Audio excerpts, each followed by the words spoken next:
Nothing will ever change what happened. You're wrong, because I will change it.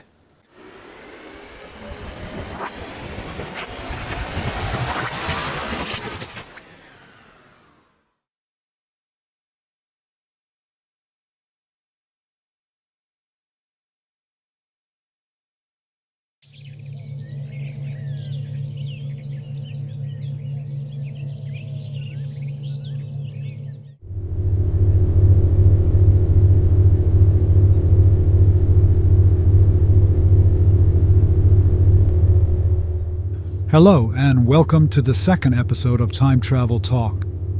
Today I'm going to discuss these three movies, all called The Time Machine. These films are based on the first successful novel by a writer named H.G. Wells, written when he was around 28 years old and published way back in 1895. 65 years later, this film was released and did fairly well at the box office. Some changes were made to the story for the film that I thought were a positive thing. In the book, the time traveler, who is never given a name, goes directly to the far distant future. In the film, the time traveler, known as George, makes two stops first. One in 1917, where he learns that his dearest friend was killed in action during World War I. Then he moves ahead to stop in the year 1966, where he encounters a nearby nuclear blast, which then somehow activates a nearby volcano, of which there are none where this movie takes place, thereby causing a massive lava flow that almost engulfs George in the time machine, but he activates the controls just in time to shield them. However, he is covered in cooled lava rock from many centuries until time wears it away, and he stops the machine in the year 802,701. This particular year was chosen because that's the year H.G. Wells used in his book. Shortly after arriving, he encounters a group of only young people who in this case are all Caucasians with blonde hair and display limited intelligence and low empathy. I can overlook these things, but my logical and practical mind wonders why they seem to just hang out in the wilderness doing nothing, don't seem to have homes or any indoor plumbing to make use of, and why are there no children amongst them? Despite their seeming lack of any emotional desires, one young woman named Weena takes an interest in George and explains her people are called Eloi. She helps him learn what had taken place in the centuries past, while her natural beauty and sweetness become attractive to George. He now knows of a subterranean nocturnal society known as the Morlocks that discreetly help the Eloi survive, only to eventually take them underground. But it would seem to me that unless the Eloi were mating, their population would have run out sooner or later.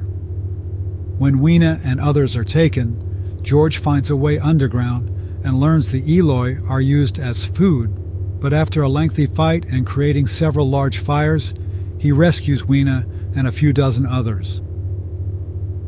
George is beginning to be admired by all the Eloi, but at the same time, the Morlocks realize they need to get rid of him, so they place his time machine just inside the Sphinx temple as a trap. He intends to take Weena back in time with him, but they get separated, so he goes back alone and tells his story to his friends who, understandably, have a difficult time believing him. After they leave his home, he moves his time machine to a safe location where it will materialize outside the Sphinx and goes back to the future, never to be seen again. I want to take a moment to talk about the time machine itself. I really like how it was designed to look like it could have been built at the time the movie was taking place, and even though there's not much to it, I liked the unique-looking power cord generator and crystal control key, but the thing that really brings this time machine to life is the large rotating disc, which I imagine was responsible for creating an interdimensional bubble around the machine, even though we couldn't see it. There's only one scene in this movie that if I were making it, I would have left it out. At the beginning of the film, George has built and shows his friends an actual working miniature of the time machine. Now, they may have included this scene because it was part of the original book story, but I just refuse to believe that such a small model would be able to produce the energy to move it through time. Other than that, this movie, despite the somewhat primitive special effects by today's standards, is really good and worth watching. Although the movie posters make it seem like an action monster movie, it's more of a sentimental, thoughtful, and perhaps even somewhat sad movie, as it implies that the near future is not looking bright for any of us. Now onto the 1978 version. This was exclusively a made-for-TV movie and never intended for movie theaters. It was broadcast on a Sunday, November 5th at 8 p.m., and although I think it may have been released on VHS tape in the 1980s, it has never had a proper DVD release. That may be because it's not very good, but it's also not horrible either. These pictures are from screen captures as I watched it on YouTube. If you'd like to watch it, I have the direct link in the description below. This movie strays further from the book in several ways. Our time traveler named Neil initially goes back in time first to 1692, where he is quickly convicted of being a witch or sorcerer, so they place him and his time machine over a pile of wood and attempt to burn them. And although his hands are tied behind his back, he actually uses his nose to press some buttons on his machine, which activates it, sending him next to the year 1871, where again he is quickly accused of trying to steal gold from someone's mine. I need to point out that the writers of this film decided to ignore the idea that the time machine can only move through time and not to a different location. So first he was in Salem, Massachusetts, and second somewhere in California. After leaving 1871, he makes a brief stop in 2025, where the world is now a wasteland after a nuclear war. This seems silly now, but remember this movie was written when 2025 was still 47 years away. He continues moving forward in time to eventually stop at what looks like a peaceful and safe location, but we are not shown his computer screen to see what year that actually was. This may have been an error on the filmmaker's part, or perhaps on purpose, as I think there's just no way anyone can realistically imagine what life will be like on Earth 800,000 years from now. I want to take a moment to point out that the time machine in this version is the only one whose controls show the hours, minutes, and seconds. The 1960 and 2002 machines could only get you to a particular day, and I believe it would be very beneficial and perhaps crucial to have the ability to arrive at a specific moment of any given day. The Eloi in this version are very similar in appearance to the original film, but seem more intelligent and potentially aggressive if threatened, but again, there are no children amongst them. The Morlocks are much different. This is a slightly cleaned up screen capture of a Morlock. They used these green glowing wands that sounded like lightsabers and could temporarily stun someone, but not even as effectively as a modern day stun gun. I will say that the 1978 Morlocks, for me, seemed the most realistic because they still looked mostly human compared to the two others that looked more like animals. After all, the Eloi didn't physically de-evolve into animals. And here's a comparison of the love interests in each of the films. In the book, Weena is written to be more like a pet, and when she dies, the time traveler doesn't seem too upset over it. All three of these women are very pretty, but I'm glad they decided to change things up for the 2002 movie. Speaking of that, it's time to discuss the newest version, which by the way is already over 20 years old now. Just goes to show you how time flies. Just a quick note on the movie poster. I thought the words, "Where would you go?" didn't make sense since he really didn't go anywhere. It would have been better to say just, "What if?" And I'm not sure what "Be careful what you wish for" below the title is referring to. One of the things I really liked in this movie was the backstory of, because his fiancée was killed, it motivates him to build a time machine. I felt the anguish in his face as he watched her die looked very sincere, making his unwavering obsession for the next 4 years seemed totally believable. So now it's 1907. Alexander cleans himself up, hoping to look about the same as he did 4 years earlier, and after activating the time machine, the next scene shows him at the park looking for Emma. In the original timeline, Alexander was running late to meet up with Emma, so here on the left we see him running across the busy street to the park, only to get distracted by the automobile, thereby delaying him from meeting up with her. It would have been great to have shown the older Alexander sneaking past his younger self when entering the park.